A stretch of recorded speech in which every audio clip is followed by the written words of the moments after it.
আমরা জন্ম থেকে লক্ষ্মীনারায়ণতে পুজো হতে দেখেছি যারা হিন্দু এবং বৈষ্ণব বাড়িতে জন্মেছে।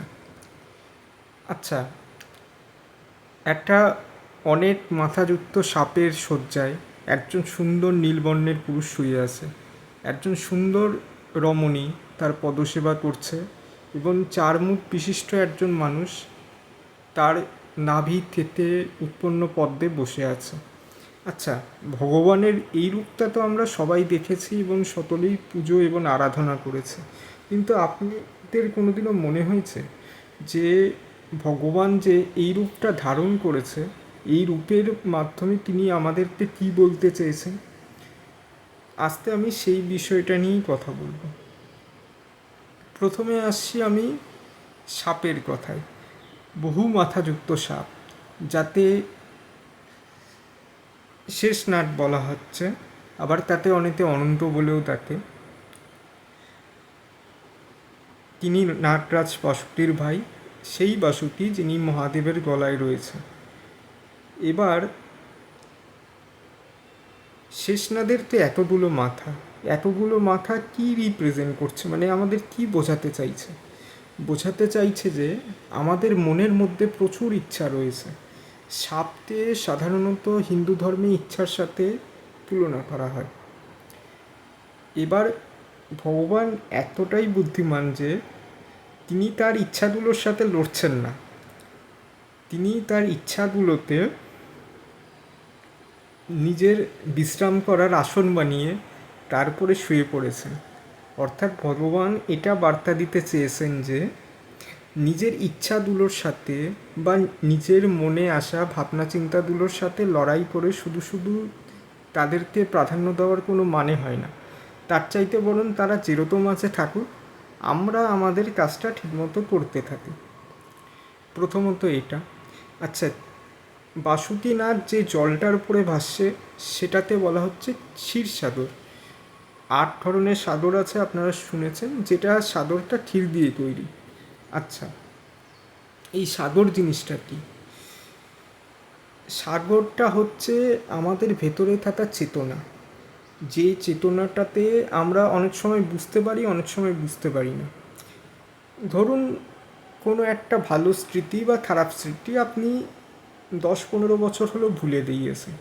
এবার সেই স্মৃতির সাথে যুক্ত কোনো মানুষকে আপনি হঠাৎ করে 10 বছর পরে দেখতে পেলেন, তাহলে সেই 10 বছর আগের স্মৃতিটা, যেটা আপনার এই টানা 10 বছরে মনে নেই, সেটা হঠাৎ করে মনে চলে আসলো। এই জিনিসটা আমাদের মস্তিষ্কের সেই অংশটাতেই দেখাচ্ছে। মস্তিষ্কের মধ্যে এমন একটা জায়গায় আছে যেখানে কোনো সীমাবদ্ধতা নেই। মানে আমরা জানি না, সমুদ্র যেমন বিশাল, সমুদ্র যেমন একটা জায়গায় দাঁড়িয়ে দেখলে বলা সম্ভব না যে সেটা কত বড় বা কত বিস্তৃত। আকাশটা দেখলেও যেরকম মনে হয়, সেরকমই হলো সমুদ্র।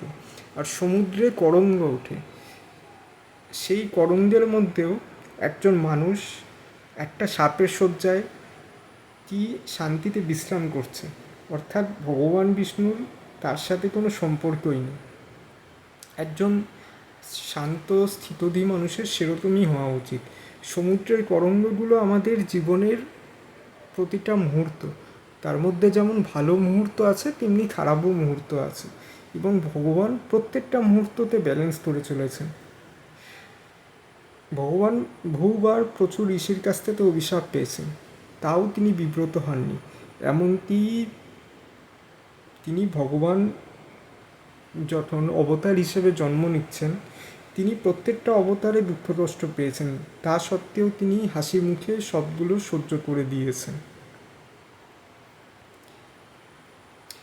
এবার ভগবানের রূপের কথায় আসে।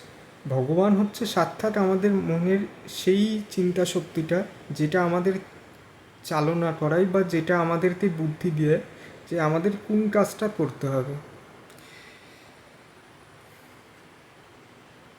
একটা মানুষ যখন স্থিতধী শান্ত হবে, তখনই তার নাভি থেকে ব্রহ্মার মতো একজন মানুষ উৎপন্ন হতে পারে, যিনি এমন একটা সৃষ্টি রচনা করবেন যার মধ্যে সম্পূর্ণ নিখুঁততা হয়তো থাকবে না, কিন্তু সেই সৃষ্টিটা সুন্দর হবে।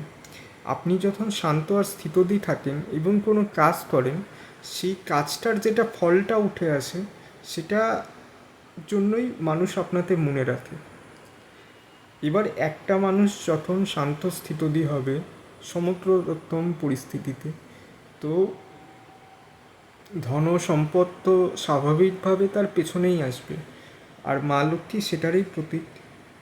যে মানুষটা যত বেশি শান্ত এবং স্থির, সেই মানুষটা কাজ তত ভালো করতে পারবে। আর যে মানুষটা কাজ যত ভালো করবে, লক্ষ্মীও তাকে অনুসরণ করবে। তো আমি ছোট ভাষাতেই আজকে বিষয়টা বললাম। আপনাদের যদি ভালো লেগে থাকে মতামত জানাতে পারেন, খারাপ লেগে থাকলেও মতামত জানাতে পারেন। সমস্ত রকম মতামতের জন্য আপনাদের স্বাগত রইল।